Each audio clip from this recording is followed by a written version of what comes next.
Hello and welcome to the Everyday Adventure podcast. My name is Nikki Bass and I'm a business psychologist, army veteran and everyday adventurer.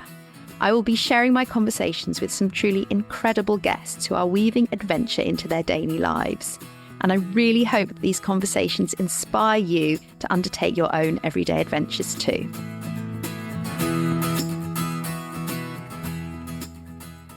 So today I am absolutely thrilled to welcome two guests to the show who I've really wanted to speak to for a very long time. So I'm very excited to have them here with me. So I have Clare Millington and Vicky Balfour in the studio.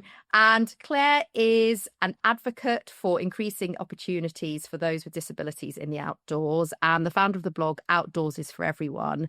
She is a mum of three, including twins Pip and Alex, who have complex disabilities. And Vicky is also known as Vicky Bikes. She is a writer, a bike mechanic, and is also dedicated to helping others to find their voice and their freedom in the outdoors. She's keenly involved with the New Forest Off-Road Club, which is an organisation that is very close to where I live. And I've heard them speak previously, and I know they do amazing work for inclusivity in the outdoors. And her daughter Cece, who has complex needs, is also one of the ride leaders for the club. But the reason I have them both with me today is because I was fortunate enough to meet Vicky and Clare. I think it was probably just over a year ago now, when another lovely friend of the show, Jo Mosley, who some of you may know from her paddleboarding adventures and wonderful books, and has featured on the show twice, she invited me to attend an outdoor adventure writing retreat in the Lake District. And I'd just like to clarify, I'm not currently writing a book because I can just about get the podcast out on time and do my day job. But it was a wonderful few days of just having time to reflect on ideas and perspectives and fundamentally, more than anything, meet some really incredible people, of which Clare and Vicky were both there, sharing their amazing stories and their backgrounds in terms of inclusivity and accessibility in the outdoors and what it means for them. I've wanted to speak to them for the podcast ever since then. So I'm really thrilled to have them both with me today. So Vicky and Clare, welcome to the show. It's lovely to have you. Hello. Hi. Hi. So I'm going to start off, I think, just what I would love to hear from you both is really to hear a little bit more about your experiences in the outdoors, what your perspectives are around accessibility and inclusivity and what it really means to you from your personal perspectives, but I guess more broadly. I'm going to come to you first, Clare, if that's okay. Well, we're very lucky to live up here, just in between the little sliver of land between the Yorkshire Dales National Park and the Lake District. And we were accessing the outdoors all the time, just as second nature, as many people do. And when it was clear that the twins had a lot of difficulties, when they then grew out of their all-terrain double buggy, I'm like, no, the outdoors is closed to us. What are we going to do? And we were heartbroken for their brother, because we couldn't get out and about as a family. We couldn't do all the things we'd imagined doing. And then a friend invited us to go to a wonderful place called Bendrig Lodge, run by the Bendrig Trust. And we suddenly realised, it is accessible. There is room for us in the outdoors too. We just need to know how and be very, very patient and take things one step at a time, and celebrate all the wins on the way. And we've never looked back from that weekend trip. And it was a complete eye-opener. And we now have twins who are both very happy to access the outdoors. Our problem now is trying to bring everyone along with us, particularly support staff, to make sure that carries on when I'm too old and decrepit to be out there with them. But yeah, the outdoors it's amazingly accessible for people with learning disabilities, so long as you think carefully about it. No reason why you shouldn't find something that meets your particular needs. I've got Pip, who canoes, rock climbs, cycles, wild swims, And then I've got Alex, who has slightly more needs, who has an adapted trike. Not quite the all singing, all dancing that Cece has, but we're learning about what's available more, and who likes to be outdoors because it's a super sensory place.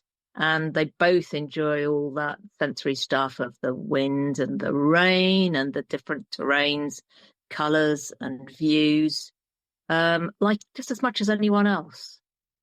Yeah, no, that's amazing. I mean, I was just thinking because I was lucky enough last year. When was it? It was November last year. I got to go to Bendrig, having heard you talk about it as part of the Adventure Mind conference. And I think for me personally, having not had any exposure to those sorts of facilities before, it really opened my mind about the thought and the, just what was available.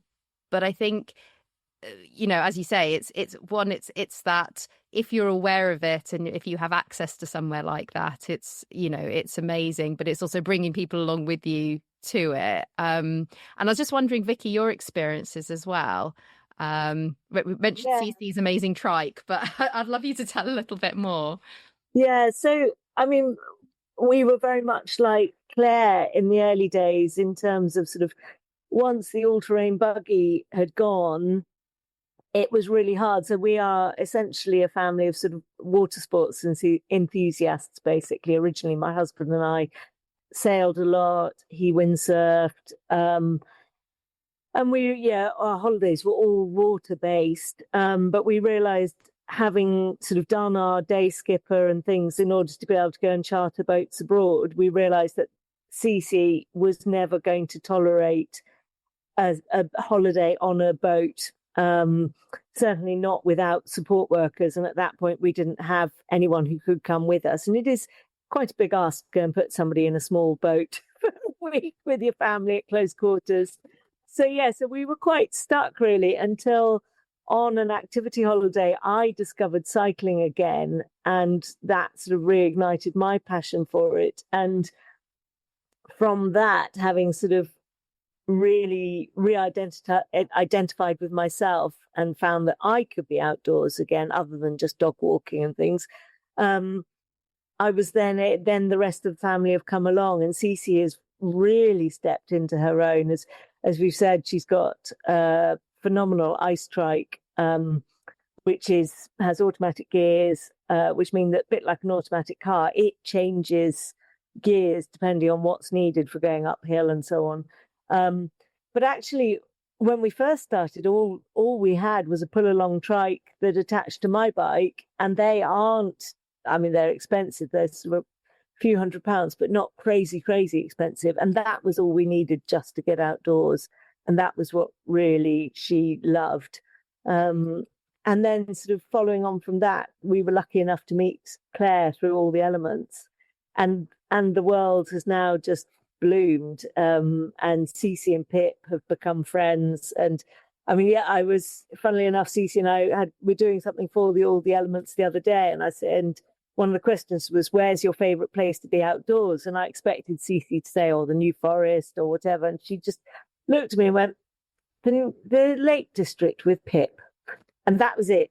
That was her idea of heaven. If she could be anywhere outdoors, that was where she wanted to be. And I think I love the fact that when she's feeling stressed, she's got this sort of bank of memories and experiences that she can visit. So yes, it's a long and winding road to get your young people with learning disabilities outdoors, but you find your way there. No, I love that. I love that reference in a way, because I guess I was just thinking about how, one of the things that came through very strongly when I met you both was about the importance of support, of your relationship, of having other people who understand what it is like to have children with complex needs, and what that demand is on you as well, I guess, in terms of that energy. But I also love the fact that out of that relationship, you've also got Cece and Pip's relationship, and that they recognise the value of that support for themselves too, and that friendship. There's something really lovely in that. And I guess I was just wondering if you could touch a little bit more on on that, because I think and without wanting to put words into your mouths as well, I know one of the challenges you mentioned is about that sort of, the energy that it takes, but also that understanding of what it's like to try and manage the physical nature of being outdoors with, just with children in general is enormous from my experience. It requires a lot of sweets, and that's without, I guess, the additional layers that you've both had to navigate.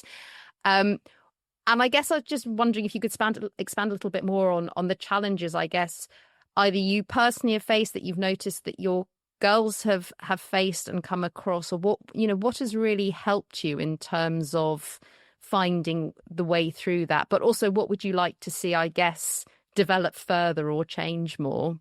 So I come to you first, Vicky. So, I think the first thing I do is actually correct you slightly and say it's not the physical side of it is almost, yes, it's physically exhausting, but it's actually the mental, the cognitive side of it is more of a challenge. Agreed. Yes. I can see us both thinking the same thing. And I think this is the biggest barrier really and hurdle that we need to overcome, that we're trying to overcome for young people with learning disabilities or anyone with learning disabilities, that it's not as easy as saying have a smooth tarmac route, having a no lip doorway or whatever.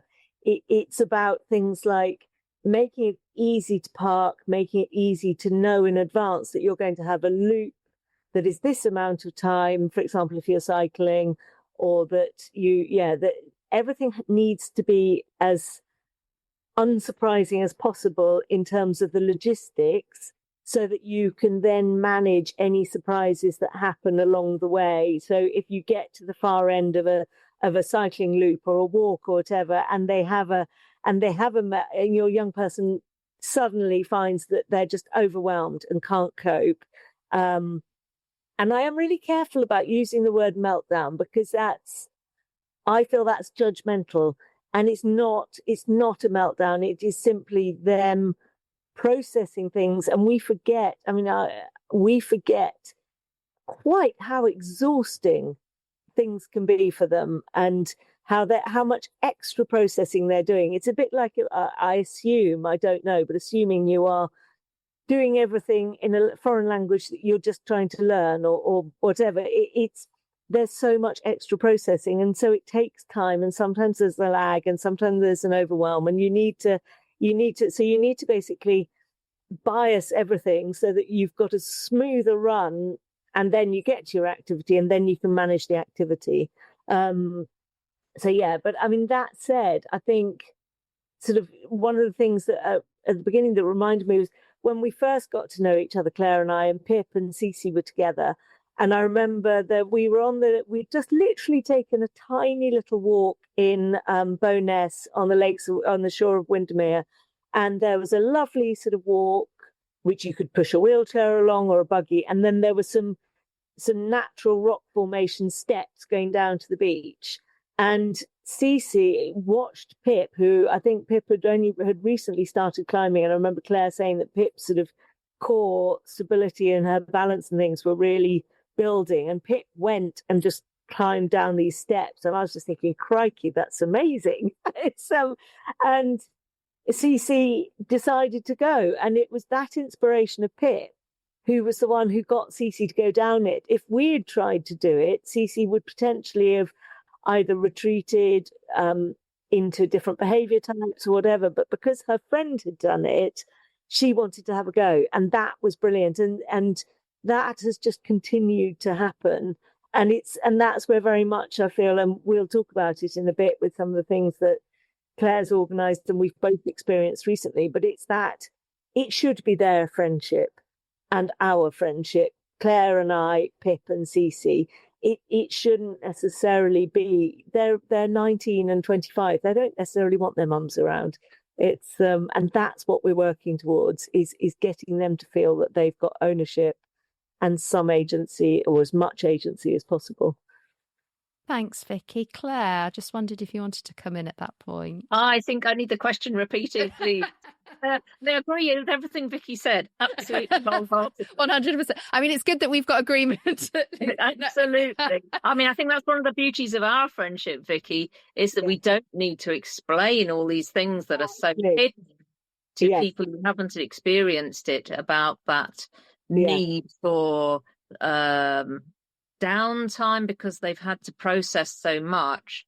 Every single sentence that we speak is taking more understanding, and they haven't necessarily got the language to explain back how they're feeling, and that can rapidly descend into anxiety, which I think is one of our biggest problems when we're out and about. The anxiety isn't to do with some scary rock face or activity. It's to do with the fact she doesn't know how long it's going to take before the ropes are ready for her to do climbing. There's unknowns, and it could be that she's demanded to wait there 15 minutes, but for Pip, she might think, well, I might have to wait for 2 hours here. I'm getting really worried about this because we don't have an understanding of time. Yes. It's always trying to empathise, but I will put a caveat in there. It's impossible to empathise. I've not had learning disabilities. Yes. No, and the one just thing I'd add there as well is that I think people make the mistake of thinking that people with learning disabilities aren't intelligent. These young people, especially our young people, they are intelligent, and their brains don't just go into stasis when sort of they're asked to do something. They're not like a computer that's put on pause. They will then, like many of us, create their own way to try and understand it. And it's possible that will spiral off in a completely opposite direction. And so you're not only sort of having to manage the fact that they don't necessarily have a concept of time or what you're being asking them. They've generated some other complete fear or sort of worry or whatever. And you then have to go and unpick that and bring them back. So and they're not perpetual children either, are they? They're adults. They want to do adult things. Completely. So I think what I'd love you to expand on a little bit more is about this point about assumptions, because I know it's something that came through for me really powerfully when we met in the Lakes before, was this point about how when you have a form of disability, that often that people can make an assumption about what you're capable of doing and can't doing, and that that can come through in terms of where people feel there is a space to take risk, I guess, in terms of the physical activities, but then also making decisions on your behalf. And I think just linked to that point about both of your girls being adults and wanting to have that form of independence for themselves, wanting to live in that space. I'd love you just to elaborate a little bit more on that. It's a huge issue, huge issue. The word learning disabilities, when it hits some people, they think, oh, well, they can't learn. Well, they can learn. It just takes longer, or you may need to think carefully about the way you teach or introduce something. So it is very much a case of adapting. And I think this is what disappoints me when I see an awful lot of stuff on social media. It says accessibility. And for us, when it immediately goes into mobility, that's not the main issue for us. That's obviously the main issue for many people. But they don't seem to address this need to think carefully about how you're introducing something or teaching something. These are not people who need wrapping up in cotton wool.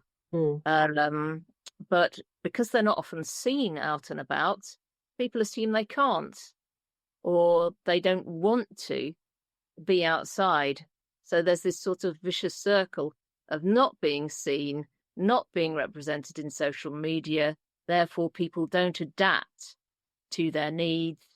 And when someone with learning disabilities becomes an adult and should no longer be totally reliable on their parents, that's another issue.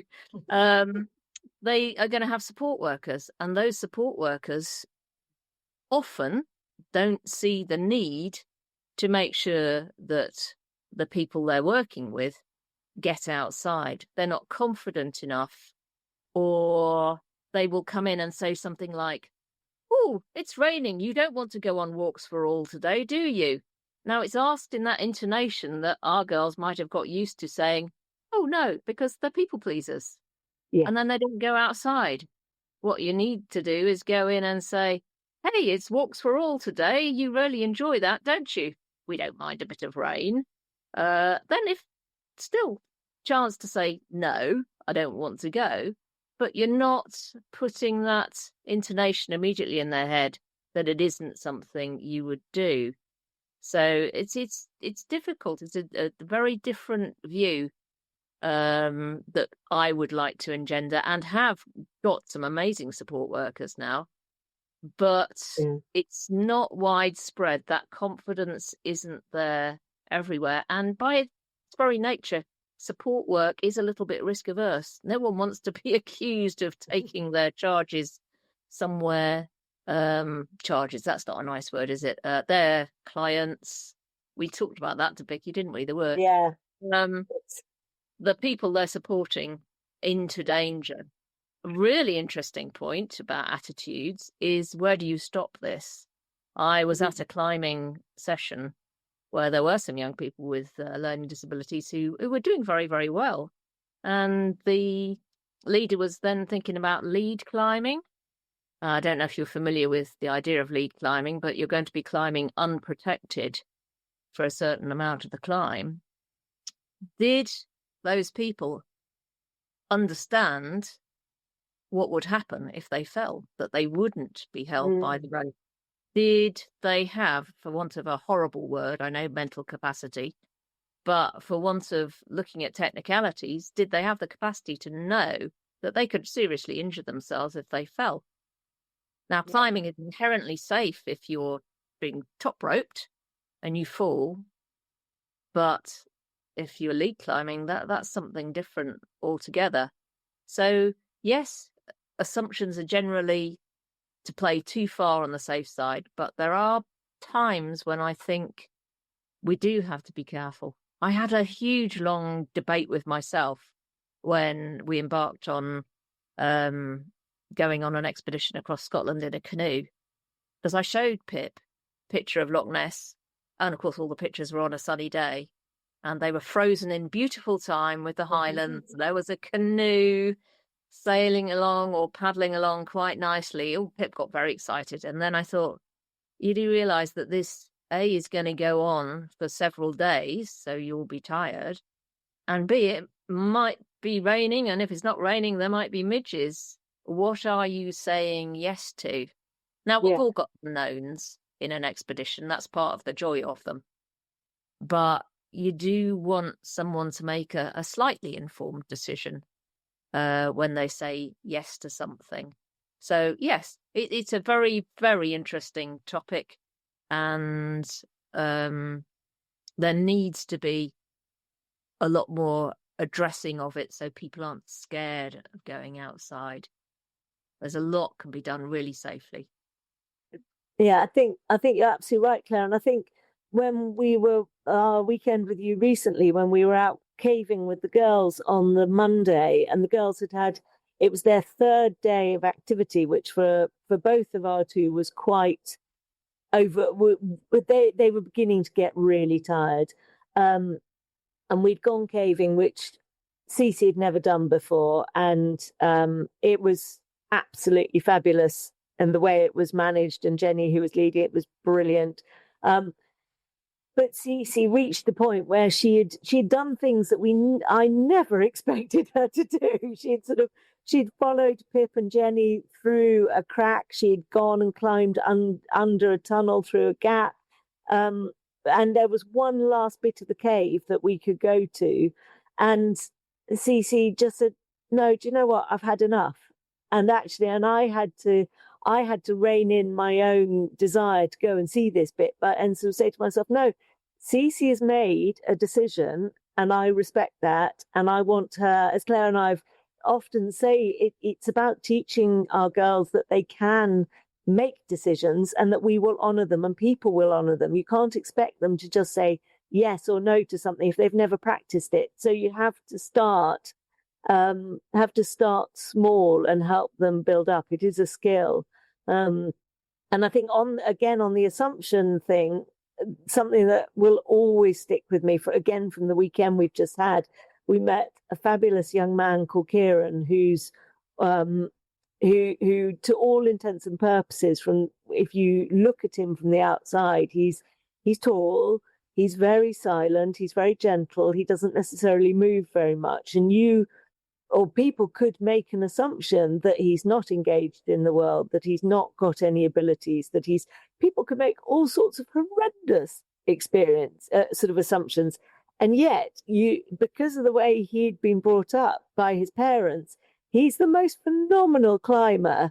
And we went to this rock face, and Pip was doing brilliantly. Pip's friends, was doing brilliantly. Cece was really having a go. And Kieran had already gone up, I think, all 3 ropes and come back down. He had a skill, and it just made my heart sing. And Cece she tells people an awful lot of things about that weekend. But one of the things she tells everyone is how brilliant Kieran is. And it just shows you we must not make assumptions. Must not. But that's also why we need to expose people and give them a chance to try things, because if Kieran's parents had never given him a chance to do it, they might never have known that he was a great climber and loved it, or he might have had the ability to become a great climber. So, yeah, it's a very, very balanced and nuanced subject, but it's also about celebrating those tiny steps. And Cece did, through school, she did gold DFE, but it started obviously with bronze. And for her bronze, the school, we live in southeast Kent, so not a great deal of snow around. They went to Chatham ski slopes, a really old school, nasty mesh ski slope, and they went every single week. And I think they did a half-hour lesson, so it must have been a huge sort of pressure. But Cece began to really enjoy it. And coming on from that, we then as a family were able to we go skiing, and we found a ski instructor in France who has a brother with learning disabilities. And now Cece, we're sort of 5-6 holidays in, and Cece is a skier. And I was saying and she does every year, she just progresses that tiny little bit more, and you have to celebrate that. And our goal is that eventually she'll be able to ski down the blue slope to the coffee shop and come back. That's it. That will be job done. When we reach that, it'll be amazing. And it may well take another 10 years. I might not be skiing anymore by the time she can do it. But it's manageable. Val, her instructor, believes in it. Cece believes in it. We're all invested. And it's just take that tiny step, and celebrate every single one. Gosh, that's so powerful, those stories. You know, when you bring it to those sort of personal stories and those moments as well, because I think there's so much lesson for everyone more broadly in that as well, that we can focus on, you know, what's difficult or what's challenging or what we've not achieved or what's, you know, what feels impossible. But like you said, just coming back to those tiny incremental moments of, look, you've got this or that.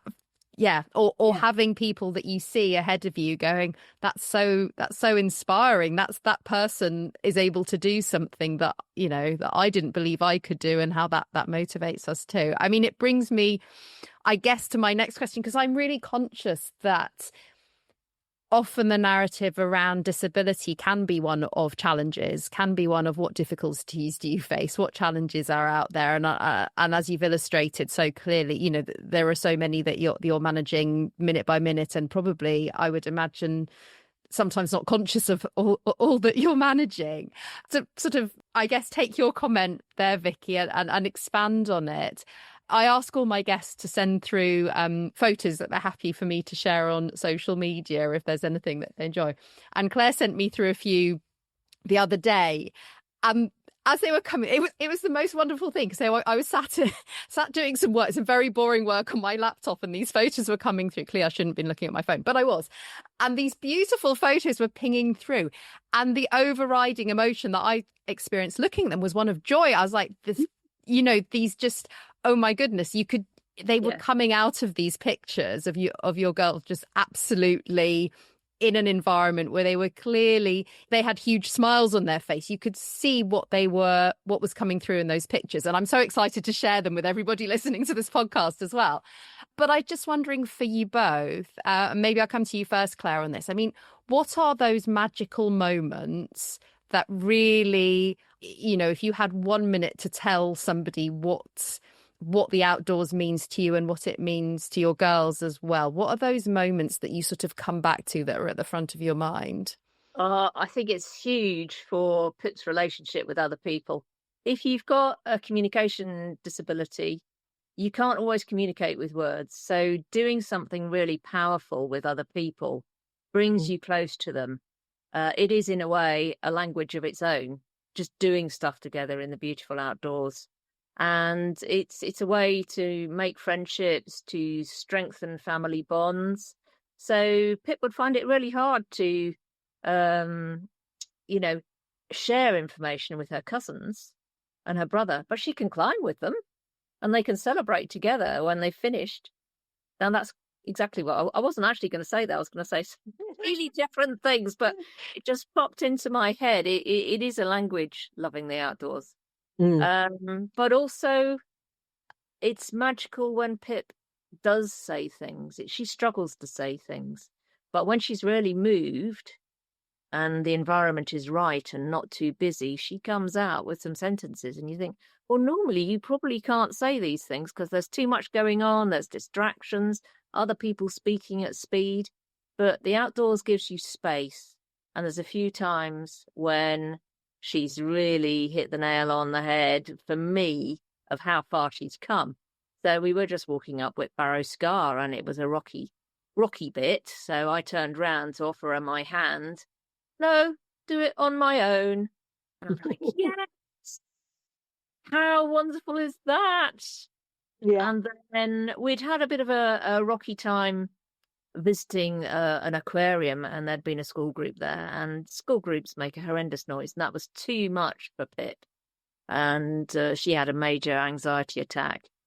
So we binned that, and we went off to the coast near Plymouth, and it was quiet, and there was a bay with waves lapping. And she turned around and she said to me, "Thank you for bringing me here." And I'm like, I'm melted inside because you're always second guessing yourself. Yeah. You're always second guessing yourself as to whether you're doing the right thing because they can't say how they're feeling or what they're doing. But she had really validated everything we've done in the outdoors in that moment by saying, yeah, I feel better. I feel rested and I can really regain my regulation by being outdoors. So yeah, that was magic. And of course the million moments that Pip and Cece share together, finding other young people who have got parents who say, yeah, go for it, you get out there in the outdoors and do something slightly that we haven't seen people with learning disabilities do before. You go for it. They're really rare. Yeah, you tend to be funneled towards bowling and pamper evenings and shopping, and that's never been our family. So to meet these rare people, and we found about 6 of them in the country, haven't we, Vicky? What I loved was that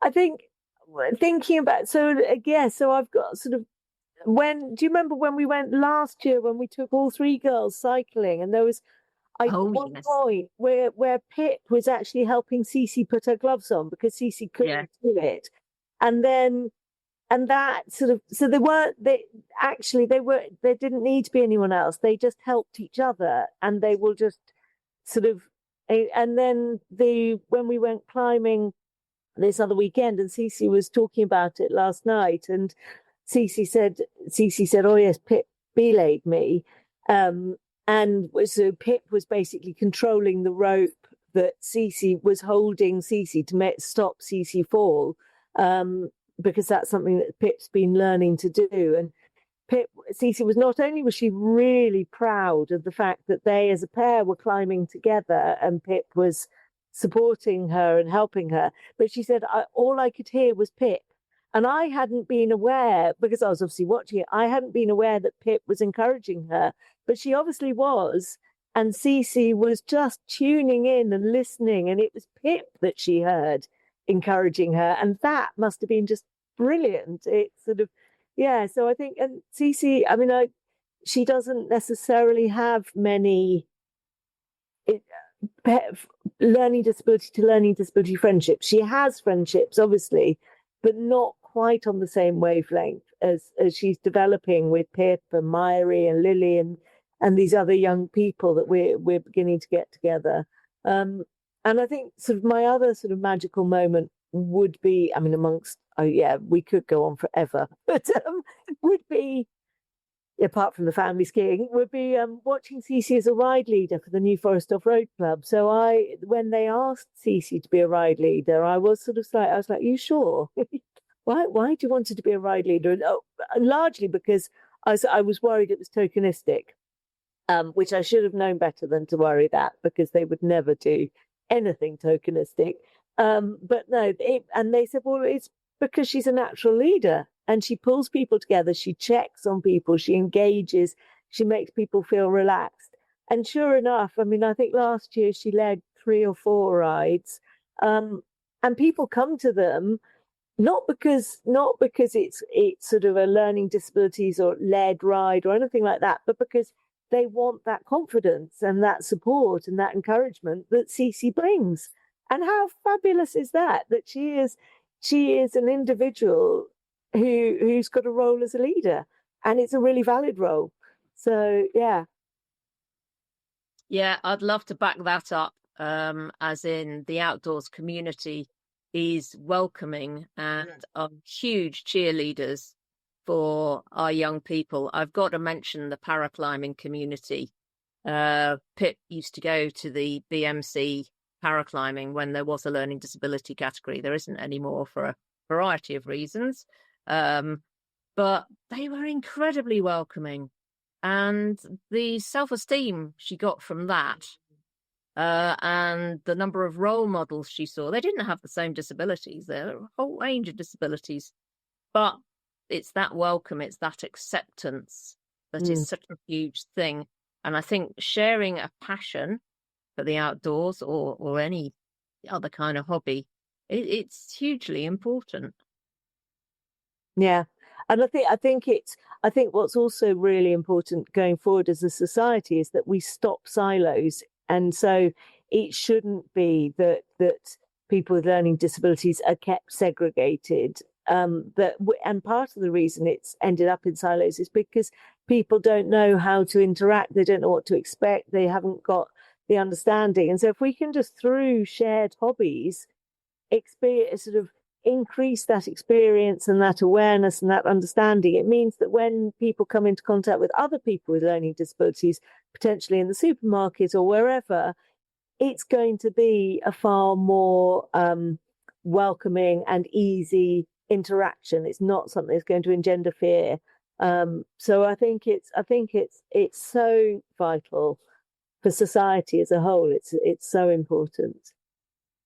Yeah, that's such an interesting point, isn't it? Around that it's one thing to have accessibility or access to try new things, or to, for people to feel included in terms of, whatever activity is. But I think, to your point, Vicky, as well, that what does actual integration look like? How, what I love what you were saying in terms of people coming on the ride for Cece herself, because she is a person with a personality with so much to offer the other way, that it's not just about your young people and your girls being supported, but that actually that they have the capacity to support others and to be known for themselves as much as, the disability, I guess, it's part of their reality, but that it's not the whole picture.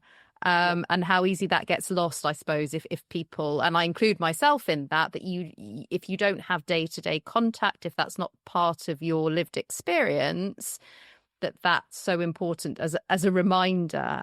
So thank you both so much for sharing those stories. It's just, it's so wonderful, I guess, like as I'm listening to you both talk as well, and getting that sense of, like I said, a joy and achievement, but also who your girls are as well, and your families too. I mean, I hesitate to ask the next question to literally every guest who comes on, because for some people, they have an obvious what's next in terms of, well, we've written a book and I'd like to write another one, or I've got another adventure planned. But I guess just in terms of your experiences, and in terms of your girls and your relationships, and I guess within your families, or within, the clubs and the outdoor activities that you're part of, I guess, what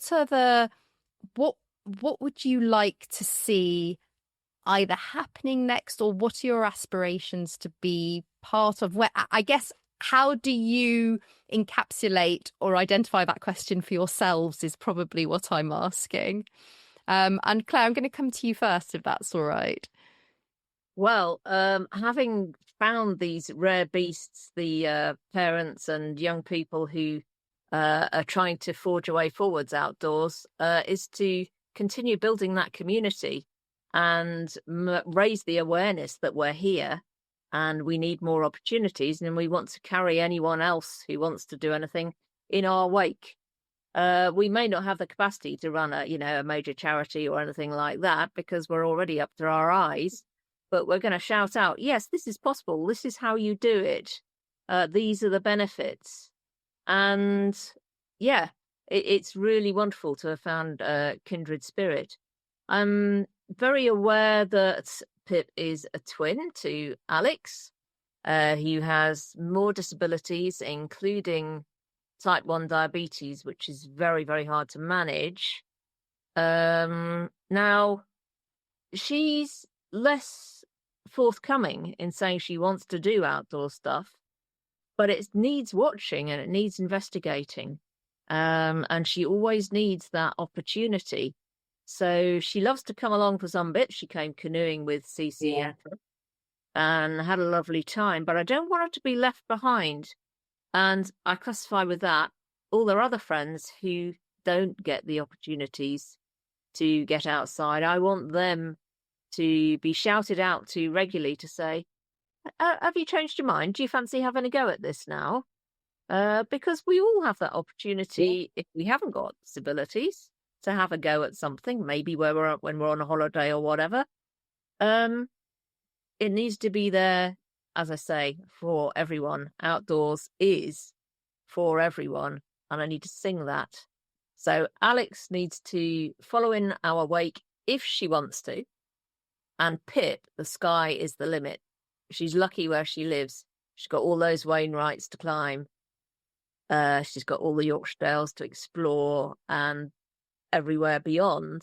That's got to be made sustainable. And I've made a huge leap forwards in finding a support worker and fighting for the funding for the support worker, who is already qualified in mountain leadership and a variety of other outdoor pursuits. And that is gold dust. That is gold dust for Pip's life. It's not easy for people with learning disabilities to get formal employment, but Pip sees her job as a role model. She is out there and absolutely is thrilled to bits every time she makes progress. We've got to make that sustainable. We've got to keep it sustainable. And we've got to say, here's the model. Anyone else up for it? Let's see if we can repeat it in other circumstances. And then not forget about myself and Pip. So we did go together a bit somewhere. Yes, I think you're so right. And we're very lucky that Pip's support worker is happy to share her experience and her knowledge with us as well, which is fabulous, because she doesn't have to. And it's but she, in a 2-minute conversation with her recently, so Cece has always wanted to do more SUP boarding. She loves that, and we got her one, but it was too wobbly, and saying, thanks to Claire and Pip, we've now found one without riggers. But it was a conversation with Pip's support worker who said, right, well, this is what you're looking for next. And then the gold standard is being able to stand up for a minute. But there are about 5 stages before there. And so it's so sort of in terms of next steps for us, but definitely. And now that Cece identifies as a climber, we need to go to our climbing wall and go and try that. But again, these are brilliant things because they're things that we can do with her brother, with his girlfriend, with extended family. And then I think that the final sort of ambition for next year is Cece, when we were at Kendal last year, Cece saw Three Wheel Drive, the bike packing film by the Adaptive Riders Collective. And they were using 3-wheel trikes. And Cece stood up in the auditorium and said, I want to do that. That's like my bike. So we're now going to go with some friends next summer or next spring and do that actual ride, because she wouldn't have even had a concept of a bothy if she hadn't, and cycling to a bothy, and it may all go completely wrong, but she has seen somebody who she relates to because of what they're cycling, and that power of seeing someone in something like You Ride, it's just huge. So so it's sort of more of the same, really. Obviously starting with skiing again back in January, which will be so exciting. Amazing. I think what comes through so strongly from that is that power of having that role models can come from all sorts of different places as well, and that I suppose you don't necessarily know what they're going to identify with or what's going to spark that imagination. But what I love so much about what both of you said is about how you open up that experience, that opportunity for them to sort of, I guess, find those moments of inspiration for themselves too, or find things that resonate for them. Sorry, carry on, Vicky. Yeah. No, it just reminded me that actually mustn't forget that actually, well, certainly from my perspective, Cece inspires me. And people sort of say to me, oh, you're wonderful what you're doing. But I think for me, so much of it has been led by her and driven by her. So when we went to the climbing weekend, Cece has often had a fear of heights. And I don't know if you remember Claire's spotting at the beginning of the session, Cece was in floods of tears and a full panic attack because she was saying, I'm scared of heights, I can't do this. And because of the instructors and the support workers who were there, who were fabulous and and who understood people like Cece, and sort of said, well, let's just get you into your harness and see. And then we did the briefing. And sure enough, the first person to put their hand up and have a go was Cece, because the way she manages her fear generally is to attack it head on. And so she had done it, and she got a certain way. And I realized that I had to actually go and face my own fear of heights. Because I couldn't just encourage my daughter up this slope and not do it. So I had to join in. And yes, and a bit like Cece. So her first climb, she got to one sort of maybe a foot off the ground. Each time she came back, rested, went and had another go. And I just mimicked her. And by the end of the session, I'd got to the top and she'd got sort of a little bit above where she'd started. But I wouldn't have done it if I hadn't seen her face that. I was like, for heaven's sake, you've just got to get on with it. So it's, they inspire us as much as sort of inspiring each other. Amazing. Yeah. So I think that brings me nicely into the question which I ask all of my guests, and which I would love you to share your thoughts on. So what I'd love to hear from you is if somebody's listening to this and whether or not they relate to your circumstances and they have experience with either children or disabilities themselves, or whether someone listening to this, which I imagine there are very many people going, actually, I'm feeling really inspired by, as you just said, Vicky, actually what Cece and Pip and Alex are able to do and putting themselves out there in extremely, situations that I think all of us a lot of the time would find pretty terrifying. I speak for myself. I don't like heights either. So as you're saying this, I'm like, yeah, I'm with you in that moment. If they're listening to this, and what would be the one piece of advice you'd give somebody who wants to get started on an everyday adventure of their own, but's not quite sure where to begin. I'm going to come to you first, Claire, if that's okay. Well, if you're lucky enough to live near Bendrig or to travel to it, or the Calvert Trust, also very good. They've got 3 centres throughout England.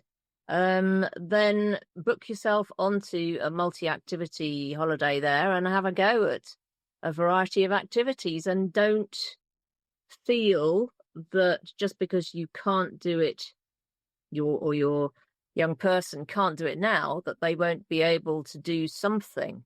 When Pip and Alex first went to Bendrig, actually, we came away having done none of the activities. It felt, in some ways, a bit of a waste of money, but I think we could see the seed corn of ability, and we went back. You've got to start somewhere, and you've, as Vicky says, got to think about small steps. If you're not lucky enough to live near a specialist centre, either sound out a regular centre or a regular provider and, really inform them. Don't expect them to understand what's needed. Explain to them some of the barriers that you perceive that your young person is going to have, and can they help out with that? It might cost you more if you can't access a grant because it's going to take longer and you may need one-to-one. But having said that, remember, one-to-one is quite an exhausting form of teaching because you're centre stage the whole time. But explore and be prepared to make little steps. And sometimes you'll make big steps and sometimes things will plateau. But find out what the person you're supporting loves. Because when they love it, it doesn't actually matter how long it takes. Because we'll do this because it makes us feel good. We don't do it as, a job or, even when people say, oh, you're doing that makes you nice and healthy. That's still not the main reason we do it. The main reason we do it is because it's fun and it makes us feel fulfilled. So have a look, see how they react. But, be very careful. Oh, there's one story I must tell you.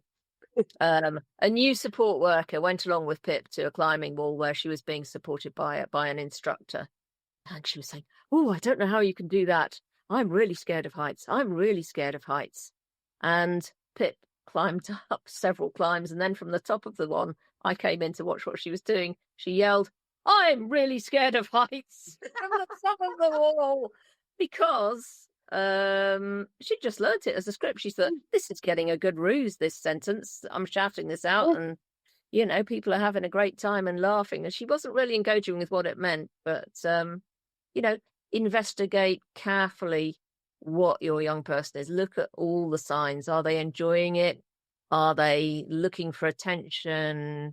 Or are you saying, oh, I'm tired and cold, no, I want to go home? Because then they'll say, I'm tired and cold, I want to go home. Think carefully about how you introduce these things. Yeah. But yeah, I think absolutely. I think from a cycling perspective, there's a very, very good initiative that's come out in the UK in the last couple of years called Limitless, which is run by British Cycling.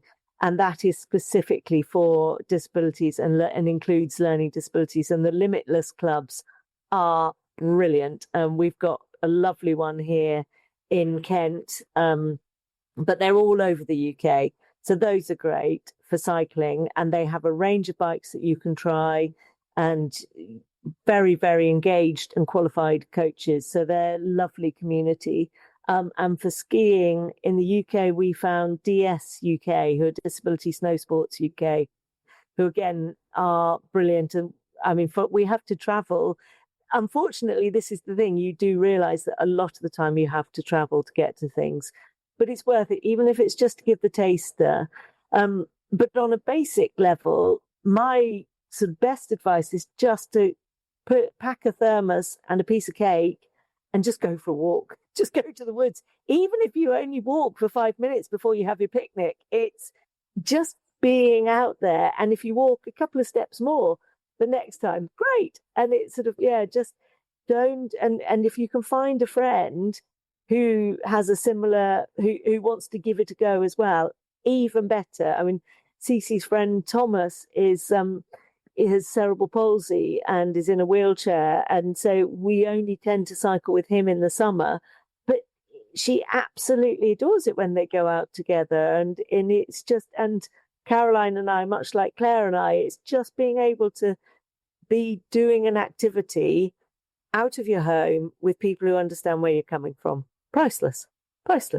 And if you're near the South Coast, go join the New Forest Off-Road Club. Really, really welcoming. And they're very happy to be told, or not told, how they're very happy to help if there's a way that things can be made easier for you. Fabulous. I mean, so much incredible advice from both of you there. And I think applies to so many people. And I think if nothing else, make sure you pack cake is a really good starting point. That'll definitely get me out the door. So. Cake and a thermos of tea. Yeah. We'll do most things. And if you're lucky, Claire will bring her stove and some frankfurters. Because that's not much. I'm a stoveaholic, definitely. Yeah, there's the old Alex story, isn't there? We got a canoe and there's a canal locally, and Alex had never dipped the paddle in the water. Maybe she'd lobbed it, so we'd have to go and collect it, which she thought was a good game. And then we happened to mention that this stretch of the canal had a cafe at the end. She put her paddle in and she paddled like a pro. Cheeky beggar. But there you go. Yeah. Take his motivation. Absolutely. And I think absolutely everybody can take a lesson from that. And it doesn't have to be type 2 fun. You can have cake and tea. Amazing. Thank you so much to you both. That's been absolutely incredible. Just thinking, if anybody's been listening to this and they want to go out, find out more about you, about the work that you're doing, or connect with you in any way, where's the best place to go? I'll come to you first, Claire. I run a blog, which you can access on Facebook or Instagram. Outdoors is for everyone. So please join us there and ask any questions, or enjoy seeing what our young people get up to, and it'll surprise you. And it's nice to have a platform where we can prove that people with learning disabilities love the outdoors as much as anyone. Absolutely. And Vicky, where can they go to find more about you? Yeah, so my Instagram is at Vicky Bikes, and my website is vickybikes.co.uk, and I share on a blog there as well, but predominantly it's through sort of Instagram. I try to share what we're doing in reels, and just to give that visual sort of reminder and proof that we're all out there, all having fun. Amazing. And I think sorry, go for it, Claire. Maybe just give a shout out to all the elements, which represents all groups who are underrepresented in the outdoors, because without them, Vicky and I would never have met. Oh, so, darling.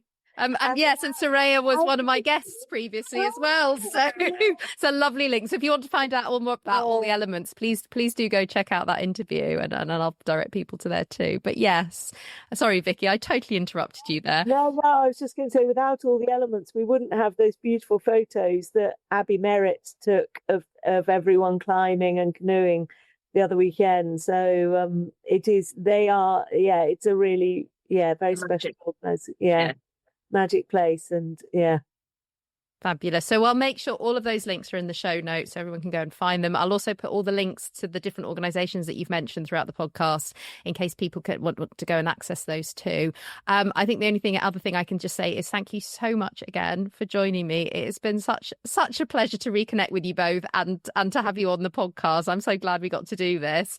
And yes, wish you all the very best for your next adventures going forward as well. Thank you so much. Take care. Bye. Bye.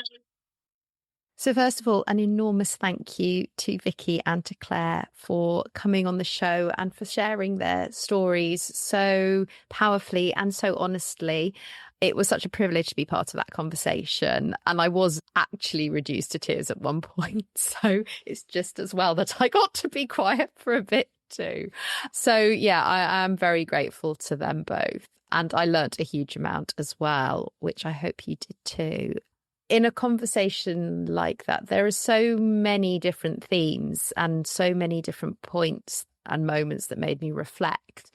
But I think the one I wanted to come to, because I don't think it's something that I've touched on very much on this podcast, is the point they make about the power of language and how we can unwittingly project. And for those of you who aren't aware of what I mean by project as a psychological term, this idea that we push our feelings about something into somebody else without meaning to. It's an unconscious process that takes place when we are not consciously aware of how we are feeling about something, or we feel uncomfortable with that feeling and we want to get rid of it.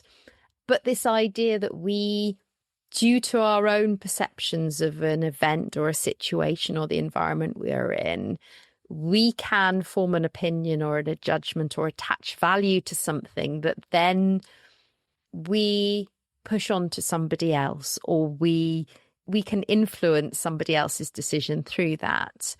It reminded me a little bit of when my daughter was quite a bit younger.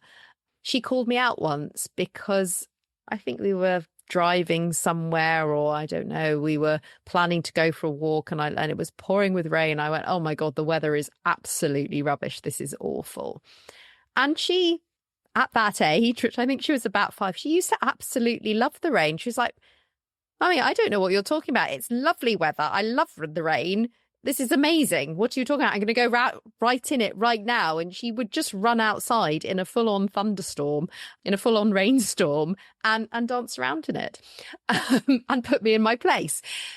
But I think whilst we're not always going to run out in a rainstorm, I think it made me reflect on the language I had used at that point, which was to give a value, a negative value, to something external in the environment that just was. It was raining, but I placed a judgment on it by saying, oh, it's rubbish, it's terrible, you know, we don't want to go outside in that.